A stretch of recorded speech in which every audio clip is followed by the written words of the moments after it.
दरभंगा कांड का मुख्य आरोपी गिरफ्तार। बदमाशों ने घर में लगा दी थी आग, झुलसने से गर्भवती महिला समेत 2 लोगों की हुई थी मौत। बिहार के दरभंगा जिला के जीएम रोड अग्निकांड के मुख्य आरोपी शिव कुमार झा को दरभंगा पुलिस ने मधुबनी पुलिस के सहयोग से शुक्रवार को मधुबनी जिले के साहर घाट से गिरफ्तार कर लिया है। प्रभारी एसएसपी अशोक प्रसाद ने इसकी पुष्टि करते हुए कहा कि मामले में अग्रिम कार्रवाई की जाएगी।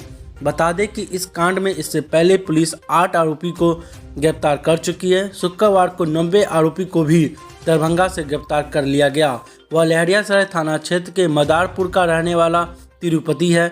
इसके साथ ही मामले में मुख्य आरोपी सहित 10 लोग गिरफ्तार किए जा चुके हैं।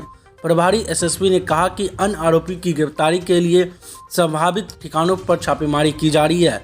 पुलिस जल्द ही उन लोगों को गिरफ्तार कर लेगा।